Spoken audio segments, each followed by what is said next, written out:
جنت میں ایک محل ہے، اس میں سوائے رجب میں روزہ رکھنے والے کے کوئی داخل نہیں ہوگا۔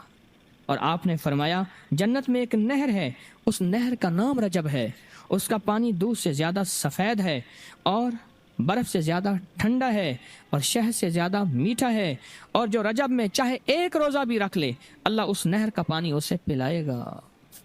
یہ غصے کو ٹھنڈا کرنے والی چیزیں بتا رہا ہوں۔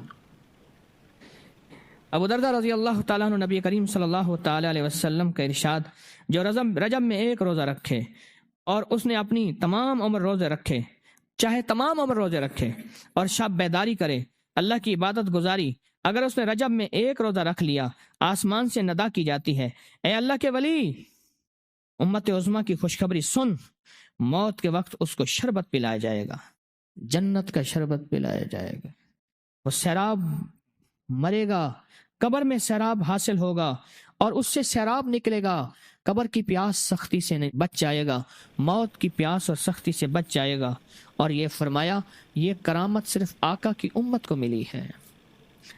حضرت صوبان فرماتے ہیں ایک دفعہ آقا چند قبروں پر سے گزرے، رو دیے۔ صوبان نے پوچھا تو آپ نے فرمایا میں نے اللہ سے دعا کی کہ ان کے عذاب میں تخفیف ہو جائے، اور صوبان اگر یہ لوگ رجب کا ایک روزہ بھی رکھ لیتے اور ایک رات عبادت کر لیتے ان پر کبھی عذاب نہ ہوتا۔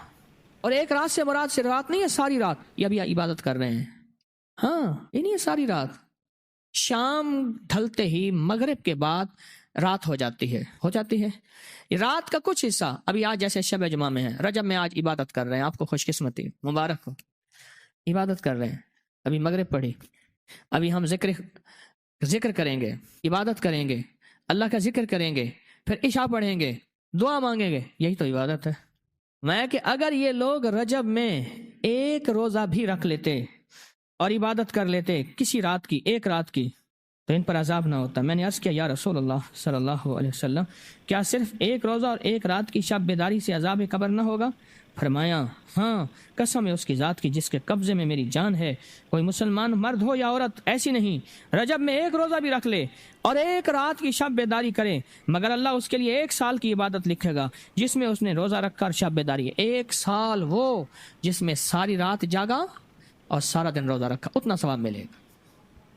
اور آپ نے فرمایا کہ اللہ کی طرف سے ایک منادی ندا کرتا ہے، اے رجب میں روزہ رکھنے والو، اللہ کی پناہ میں جنت میں داخل ہو جاؤ۔ اور ہاں فرمایا کہ قیامت ہوگی تو پکار مچے گی، رجب کے ماننے والے کہاں ہیں؟ اس وقت حجاب کے اندر سے ایک نور نکلے گا جس کے پیچھے سے جبرائیل، میکائیل، اسرافیل ہوں گے، یہاں تک کہ رجب کے ماننے والے اس نور سے گزر کر پہنچ جائیں گے جو ان کے لیے تیار کیا ہوگا اور اللہ کو سجدہ کریں گے۔ اللہ پاک فرمائیں گے تم اپنا سر سجدے سے اٹھاؤ، یہ سب دنیا میں ادا ہو چکے ہیں، اب منازل عزت کی طرف چلو، منازل عزت کی طرف چلو، منازل عزت کی طرف چلو۔ اللہ اکبر۔ اور فرمایا مغفرت ہوتی ہے اور اللہ انبیاء کی توبہ قبول کرتا ہے۔ اس رجب کے ایک روزے اور ایک تھوڑی سی عبادت سے اللہ اولیاء کو دشمنوں سے چھڑاتا ہے، اور تین چیزیں اللہ کے ذمہ ہیں، معافی، باقی عمر کی عصمت، اور تیسری یہ کہ بڑی پیشی، یعنی روز قیامت پیاس نہیں لگے گی، روز قیامت پیاس نہیں لگے گی۔ یہ چھوٹی چھوٹی راتیں، یہ چھوٹے چھوٹے دن، یہ چھوٹے چھوٹے لمحے آتے ہیں، اور آتے اس لیے ہیں کہ ہمیں کچھ دے جائیں، اگر اس کا غصہ ہے بھی ٹھنڈا ہو جائے، اگر اس کی ناراضگی ہے بھی ٹھنڈی ہو جائے۔ اللہ اکبر۔ فرمایا، آپ فرماتے ہیں جبریل نے مجھے خبر دی ہے جب رجب کی پہلی رات ہوتی ہے اللہ ایک فرشتے کو حکم فرماتے ہیں اور وہ پکار کر کہتا ہے سن لو توبہ کے مہینے کا چاند نکل آیا۔ کس مہینے کا؟ اللہ اکبر۔ جبریل آواز دیتا ہے سن لو توبہ کے مہینے کا چاند نکل آیا، آ جاؤ اپنے لیے توبہ، امت کے لیے توبہ، اپنی نسلوں کے لیے توبہ، اپنی پچھلی نسلوں کے لیے توبہ، اپنے لیے، اپنے لمحوں، اپنی راتوں کے لیے توبہ، اپنے دن کے لیے ندامت اور توبہ۔ سن لو لوگو، جبریل کیا کہتے ہیں اور پکارتے ہیں کہ توبہ کے مہینے کا چاند نکل آیا۔ بس اس کے لیے بشارت ہے جو اس رجب کے مہینے میں استغفار کرتا ہے، اس کے لیے بشارت ہے جو رجب کے مہینے میں استغفار کرتا ہے۔ غصے کو ٹھنڈا کرنے والی یہ سعادتیں ہیں۔ اللہ کو ناراض کرنے سے دور کرنے والی یہ نعمتیں ہیں۔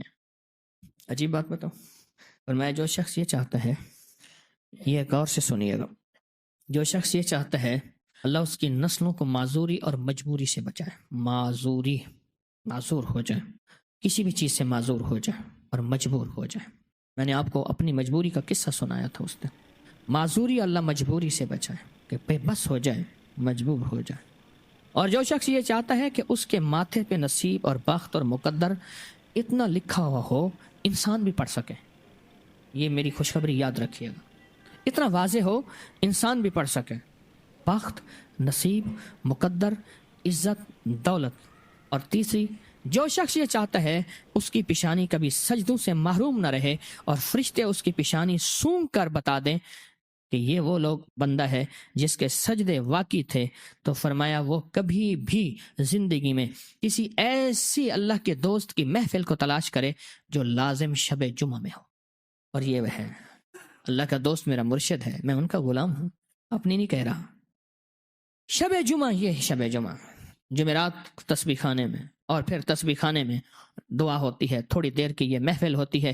فرمایا آنے والے حضرات اور پوری دنیا میں اس میں شامل ہونے والے حضرات آن لائن، وہ اپنے بخت پیشانی پہ نصیب لکھواتے ہیں، سجدوں کی خوشبو بنواتے ہیں اور اللہ کے خزانوں سے پاتے ہیں۔ یہ وہ خوش قسمت ہیں جو شب جمعہ کا انتظار کرتے ہیں۔ کیا نصیب ہے، کیا مقدر ہے۔ آئے میں آپ کے خط کا ایک دوسرا حصہ بھی پڑھ کے سناتا ہوں، اور ہم ایسے ہی اللہ سے دوستی کریں۔ سنیں، ایک بار میں اور امی اپنی گندم کے کھیت خالی ہونے پر جو پیچھے بوٹی اور گھاس رہ جاتی ہے اسے آگ لگا کے، کھیت تو خالی صاف کرنے کے لیے آگ لگائی، گندم کا نا کاٹ کے ایک چیزوں کو آگ لگا دیتے ہیں، یہی دانے صاف کر رہے۔ آگ گرمی کی وجہ سے اتنی جلدی پھیلنا شروع ہوئی کہ ہم دونوں ماں بیٹیاں گھبرا گئیں۔ آگ ان لوگوں تک نہ پہنچ جائے، ہم نے فوراً آگ کو واسطہ دینا شروع کر دیا۔ اے آگ، تجھے حضرت ابراہیم کا واسطہ، جس طرح ان کو نمرود نے آگ میں ڈالا تھا اور ٹھنڈی ہو گئی تھی، اور بالکل اسی طرح ہم تجھے واسطہ دیتے ہیں اس اللہ کا جس کے ابراہیم پیغمبر ہیں، تو بھی ٹھنڈی ہو جا۔ ہمارا مقصد کسی کو نقصان پہنچانا نہیں، تو بھی اتنی ہی جلدی ٹھنڈی ہو جا۔ اچانک پورے کھیت کی آگ بجھ گئی، حیران ہو گئے، پورا کھیت شعلوں سے بھڑک رہا تھا۔